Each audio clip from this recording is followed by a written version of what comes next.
Lord of the Mysteries. Chapter 1050. Good at using hypnosis. As the ancient Hermes' words resounded, the areas where Audrey and Vin Rambus stood dimmed. It was as if someone had passed by, blocking the window that was closest to them, then quickly left.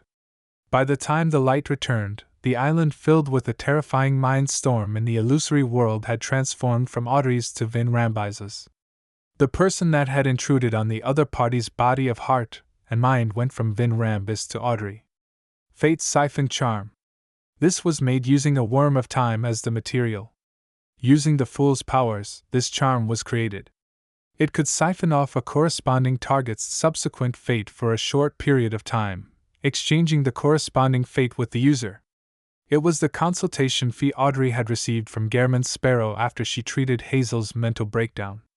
With the corresponding charm, she could divert her future of having her consciousness defenses broken and losing control over her thoughts to Vin Rambus. She then siphoned off the mind storm from him and opened her target's door to the body of heart and mind. She then directly altered and planted the corresponding consciousness's fate. In an instant, the situation reversed. Audrey went from the edge of collapse to gaining the absolute advantage. Of course, this advantage could only last for a short period of time. Frankly speaking, if it weren't for her imagining how she could save herself in a desperate situation, Audrey definitely wouldn't have thought of using the Fate's siphon charm. Or it could be said that, by the time she thought of it, it would be too late. At this moment, just like how she had practiced it countless times in her mind, she suppressed her surprised emotions from the effects of the Fate's siphon charm and quickly confirmed her condition. With her current advantage, she made the hypnosis and mind storms swirl together, instantly opening Vin Rambus's door to his body of heart and mind.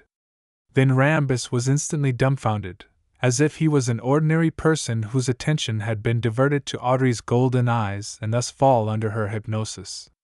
Yes, at this moment, as a demigod of the spectator pathway, he had been controlled by Audrey, who was only a sequence 6. This way, even if the effects of the Fate's siphon charm came to an end, it wouldn't change the development in the real world. However, Audrey knew that, with the help of the magical charm, she was using Vin Rambus's powers to open the door to his body of heart and mind and achieve initial control. Whatever she wanted to do later would definitely be rejected by him, and with her sequence level, she had no means to resist or control such intense power. Furthermore, she could clearly sense that Vin Rambus was subconsciously resisting his current state. In the real world, a small amount of gray scales began to appear on his face. In no time, he would be able to forcefully extricate himself from the state of my initial control over his mind.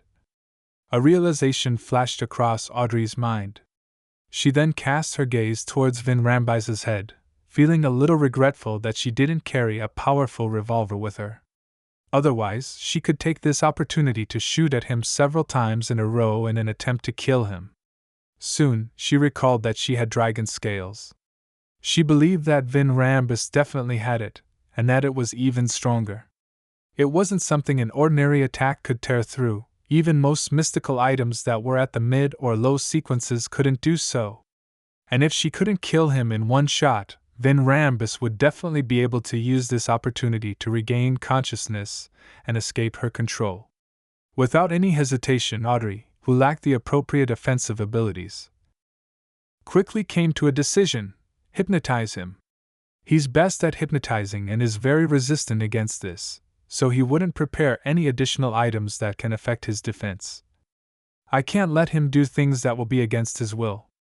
With our difference in levels, I definitely can resist the corresponding subconscious resistance he puts up. Thoughts ran through Audrey's mind as she spread her slightly parched lips. She tried hard not to show any signs of abnormality, as she looked into Vin Rambus's eyes and said in a gentle voice, "Find a spot inside Glaine's mansion and wait. Find me in the garden 15 minutes later." Such a subconscious thought didn't stir any obvious signs of being rejected. Therefore, Audrey was able to complete her control rather smoothly. To Vin Rambus, he was indeed looking for Audrey today, and the venue for the meeting was also Viscount Glaine's mansion. Audrey's hypnosis was simply changing the corresponding time and place, and the discrepancies were just in a very small aspect. It matched Van Rambise's thoughts and didn't waste too much of his effort. Therefore, she didn't encounter any intense resistance. "All right," Van Rambis responded to Audrey's words. Audrey didn't care to let out a sigh of relief. She focused and continued looking into the other party's eyes. She gently said, "You will only come looking for me in 15 minutes, so you haven't seen me today. Since you haven't seen me, everything that happened just now definitely didn't happen. They will be forgotten." As Van Rambis had accepted the hypnosis, he followed the logical train of thought. Although there was resistance, it wasn't anything intense. Soon, the golden light disappeared from those alluring eyes. "Yes, I haven't seen you before. Nothing happened just now," Van Rambis repeated with a blank expression. The grayish-white scales on the surface of his skin had increased significantly again. After completing this crucial step, Audrey resisted the urge to pat her chest and thought for a second. "When you hear my singing, it will become quiet." She wanted to hypnotize him with her charm, but she realized that she wasn't able to take on a seductive pose, and she couldn't make the corresponding expressions. She could only lift her hand to comb her blonde hair and tilt her head. The ripples in her eyes swirled as her smile beamed. Following that, she hummed a melody, "Manor Under the Moon," in a nasal voice. Van Rambis looked at the girl in front of him who looked as beautiful as sunlight, flowers, and gems. Listening to the ethereal voice, his mind gradually turned silent, as he no longer had any resistance. Seeing that her initial control was about to be released, Audrey didn't hesitate and pointed to the other side of the corridor. "Go over there, and you will regain consciousness and dispel dragon scales when you see the stained glass." She knew very well that on the other side of the corridor, there were exquisite white stained glass. This order didn't pose any danger, nor did it violate Van Rambise's will. He immediately took a step forward, walked down the corridor, and turned right. Only when his back disappeared from her sights did Audrey slowly exhale, allowing the fear, alarm, and anxiety to surge into her heart. Her body trembled slightly as she opened her mouth slightly. She couldn't help but gasp and exhale. 10 seconds later, Audrey used placate on herself and calmed herself down. Then, she glanced at the wall clock and stood there, raising her hands and placing them in front of her mouth and nose, reciting Mr. Fool's honorific name in a low voice. She prayed for an angelic blessing again and requested this great existence to tell the world Gehrman Sparrow that she had confirmed when Van Rambis would arrive and would summon him 2 minutes ahead of time, allowing him to arrive at the appropriate moment. There was no need to be in a rush or to be too close to prevent Van Rambis from being aware of an ambush. During this process, Audrey only briefly mentioned what had happened. She didn't elaborate on it to prevent wasting any time. Following that, she raised her hands and pressed her cheeks, completely restoring her expression to normal. She began hypnotizing herself, allowing herself to sing the melody the moment she saw Van Rambis. After doing all of this, Audrey went to the main hall and first found the golden retriever, Susie. She then retrieved the lie necklace and the alcohol nemesis diamond brooch.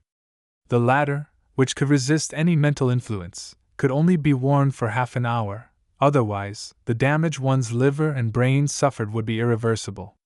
Therefore, Audrey prepared to wear them again after she left Glaine's residence to prevent Van Rambis from finding her midway. Susie didn't notice anything amiss with Audrey as she watched her wear the brooch and necklace. After a few minutes, Audrey folded a black fishnet glove into her equestrian pocket and used the excuse of going to the washroom, making a detour to Viscount Glaine's garden. Then, she looked at the large clock hung up on the attached tower, her mind tensing up as she memorized the time. To her, she was afraid that Van Rambis wouldn't come, but she was also worried that he might come early or be late. Time passed by slowly and Audrey used placate twice to calm herself down. When there was still 2 minutes and 15 seconds left, she took off the feather accessory on her hat and flicked her wrist.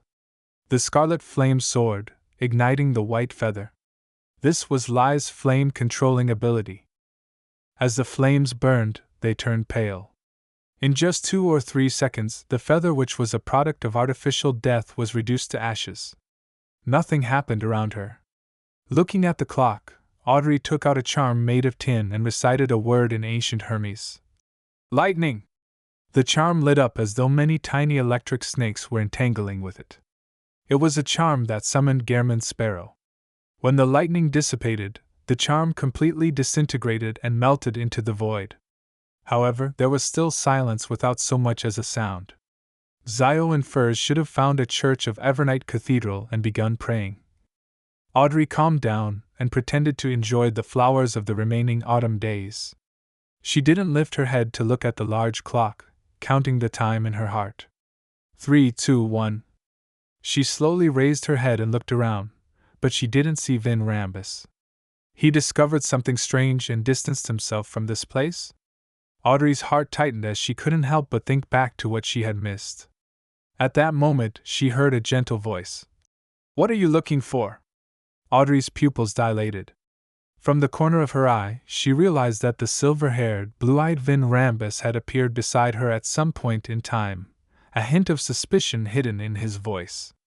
Having already hypnotized herself, she didn't hesitate at all. She followed her subconscious and started humming the melodic Manor Under the Moon.